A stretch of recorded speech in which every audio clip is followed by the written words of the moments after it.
Bonjour, c'est avec un immense plaisir que je vous retrouve aujourd'hui pour réaliser donc une nouvelle vidéo, notre retour d'expérience du raid. Comme vous le voyez, je me trouve au garage de la 86 et nous allons retrouver Philippe.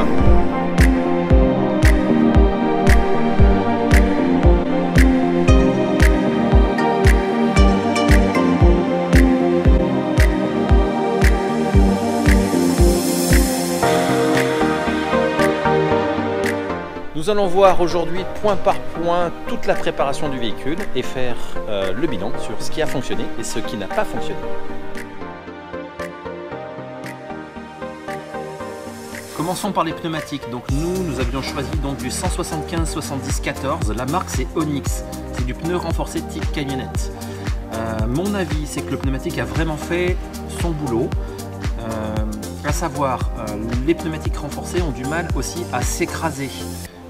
Or, quand on doit dégonfler pour le sable, il faut quand même que le pneu reste assez souple et qu'il s'écrase suffisamment pour avoir une bonne adhérence. Celui-ci a vraiment fait le travail. Après, Onyx, c'est une marque premier prix, première gamme, donc je pense que ça joue.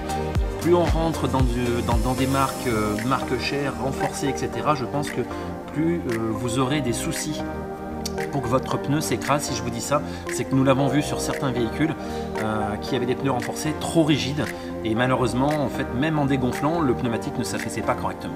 Voilà, donc pour les pneumatiques, c'est tout bon. Alors lui aussi a fait un travail extraordinaire. Par contre, j'ai remarqué une chose, c'est que j'étais le seul à mettre de l'huile dans le bocal qui est ici.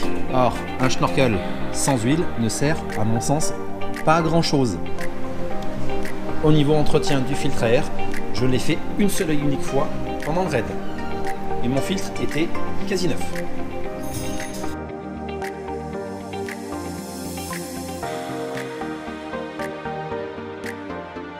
Les pistes du Maroc mettent votre 205 à rude épreuve. Nous avons cassé une serrure arrière, ce qui fait que du coup le coffre faisait ça en permanence. Donc 1, c'est désagréable, 2, on a mangé énormément de poussière. Donc la solution cette année, des attaches capot de sécurité. On fait la même chose à l'avant.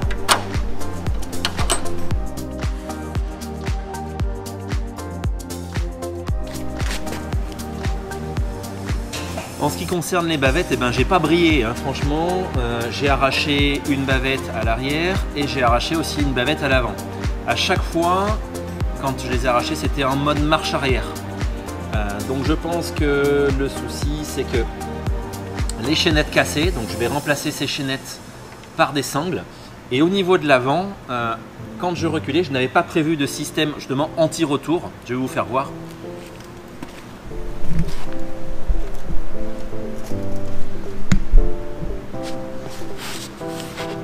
Voilà, donc je pense que la solution, c'est de mettre un système qui va maintenir votre bavette en position haute quand vous êtes dans le sable. Pourquoi? Voilà ce qui s'est arrivé en tout cas pour ma part. En reculant, une herbe à chameau est venue ici, est venue plaquer la bavette contre le pneumatique et remonter et a carrément arraché tous les rivets. C'est de la petite mécanique, hein, j'ai réparé en quelques minutes le soir au bivouac. Mais voilà, c'est une chose que je peux améliorer. Donc moi je vous conseillerais de mettre une petite sangle ici, réglable, qui vous permettra de relever votre bavette au maximum pendant les étapes de dune.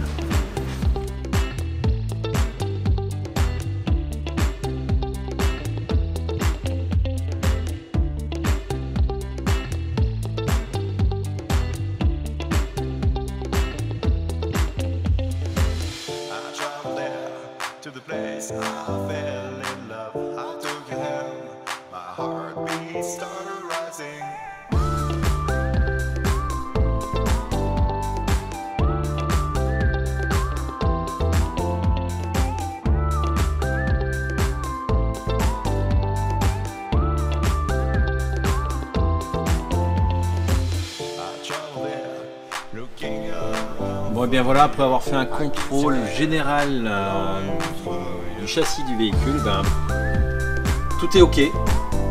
Le système de cale n'a pas du tout bougé.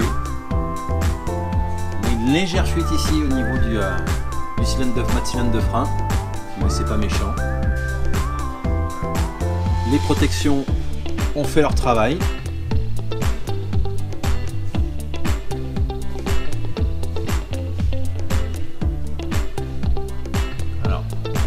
faire un petit des gros plans sur la plaque afin que vous puissiez jauger de l'utilité de celle-ci. Donc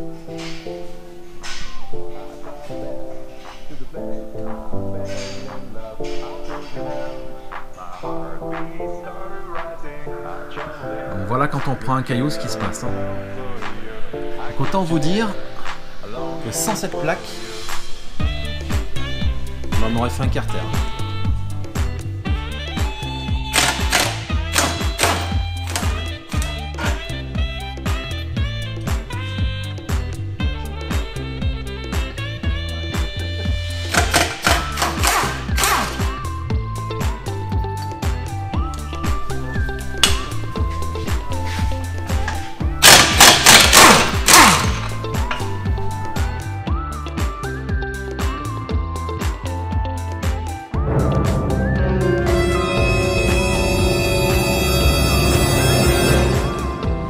Donc pour ceux qui nous ont suivis, je ne sais pas si vous vous rappelez, donc nous avions eu un petit souci au niveau du joint spi de la boîte, de ce côté gauche.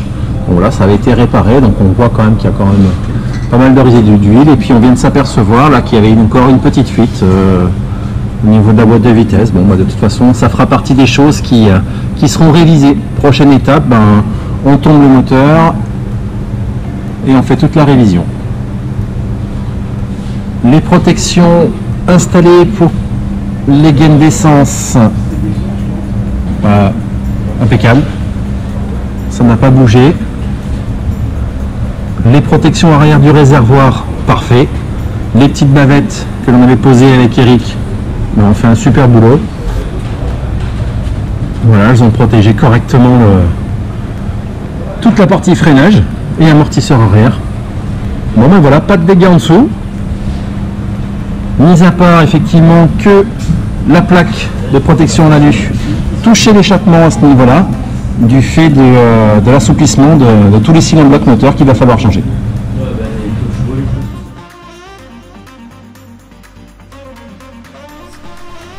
Pour le compresseur qui vient de chez RLC, aucun souci, il a fait le boulot. Le T-Max est vraiment extraordinaire, en double piston, c'est un régal.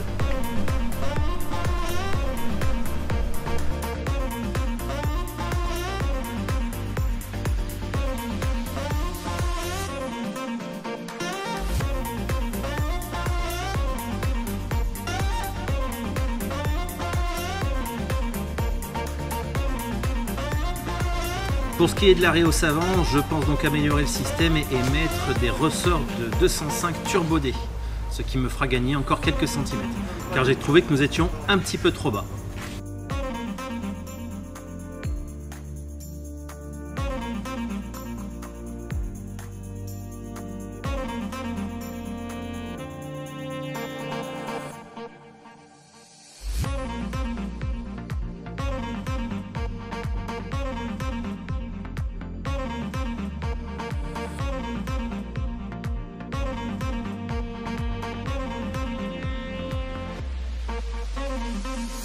Faisons un point donc sur les additifs. Pour le raid, nous avons utilisé donc du P18 au niveau de l'huile et de la boîte de vitesse et du C99 au niveau de l'essence. Personnellement, je pense que ces additifs ont été fondamentaux pour le bon déroulement du raid. Nous avons très peu chauffé et l'antifriction a parfaitement fait son travail. En tout cas, merci à Mecaron.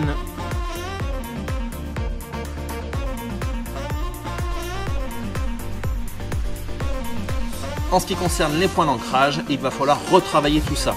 En effet, sur place, lors d'une première traction, la patte ici présente, donc je vais vous faire voir.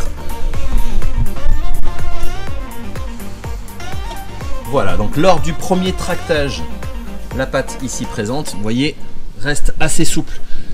Ce qui s'est passé, c'est que voilà, donc elle est partie sur la gauche, de ce fait à forcer sur le pare-choc et la casser. Donc la solution va être de fixer à ce niveau-là un point de renfort et très probablement mettre une barre pour rigidifier le tout entre les deux points d'ancrage. Alors pour ce qui est de la fixation arrière, voilà ce que j'avais fait. Donc j'avais tout simplement soudé un écrou sur la patte d'origine et fait un renfort, un système d'équerre. Malheureusement, malgré Ce renfort, lors du premier tractage par l'arrière, le pare-choc s'est cassé parce que la patte en fait s'est vrillée sur le côté et a importé le pare-choc. Et quand on regarde à l'intérieur, ça a dessoudé. Donc à renforcer et à refaire.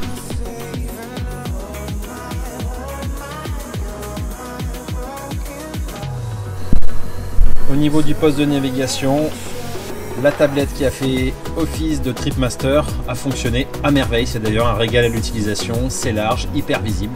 Je vous le recommande fortement.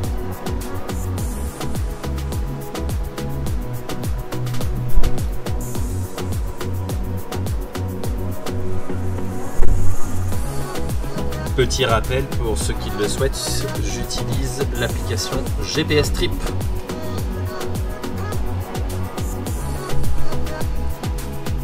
Les manomètres pression d'huile et manomètres température d'eau ont vraiment fait le boulot. Parfait. La boussole m'a servi à rien du tout, c'est juste de la décoration puisque on s'est toujours repéré correctement avec le GPS et le roadbook.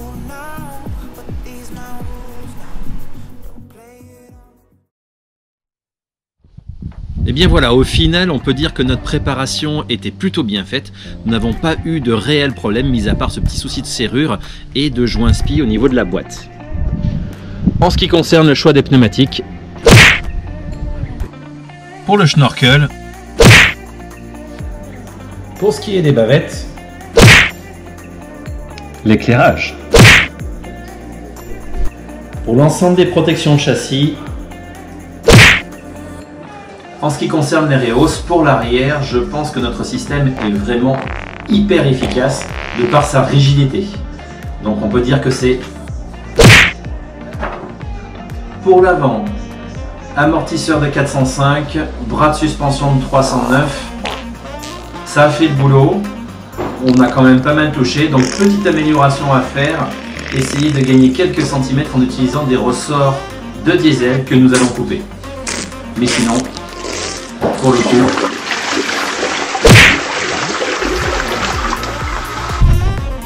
pour le compresseur, le Jebel Line de chez RLC Diffusion, il a fait un travail extraordinaire. Donc, en ce qui concerne les additifs moteurs de chez Mekarun, entre le P18 et le C99, j'approuve. Pour l'intégralité des anneaux de remorquage avant et arrière, enfin, si je peux vous donner donc deux conseils. Le premier, installer des attaches capot à l'avant et à l'arrière au niveau du haillon pour éviter les petits soucis que nous avons eus. Et deuxième conseil très important, n'utilisez pas de sangle classique, privilégiez plutôt une sangle kinétique. Nous n'aurions pas cassé nos pare-chocs si effectivement nous avions eu ce type de sangle. Je rajoute à la vidéo donc un lien qui vous permettra de trouver une sangle kinétique avec un débattement de 20% chez RLC Diffusion. Et bien voilà, c'est ainsi que se termine donc cette 15e vidéo sur l'aventure du 205 Africa Red. J'espère que vous avez pris donc du plaisir à regarder ces vidéos. Pour ceux qui ne le savent pas encore, nous nous réengageons pour la session 2020 et je ne manquerai pas donc de vous faire partager des nouvelles vidéos sur les améliorations de la voiture. En attendant, portez-vous bien, sachez qu'il n'y a pas de mauvaise ou de bonne préparation, c'est un peu comme les chasseurs. Mais au fond, prenez du plaisir et amusez-vous, c'est le principal. A très bientôt, au revoir. Il y a le mauvais chasseur. Le mauvais chasseur, c'est un mec qui voit un truc, qui tire. Voilà. Ça c'est sûr. Alors là, on le reconnaît alors. Tu loues pas là. Et le bon chasseur, il voit un truc, il tire. Mais bon. Mais bon, c'est un bon chasseur, quoi. Je veux dire, c'est pas. Bon, de toute façon, ça c'est les questions à la con. Faut leur expliquer aux gens parce qu'ils savent pas faire la différence après.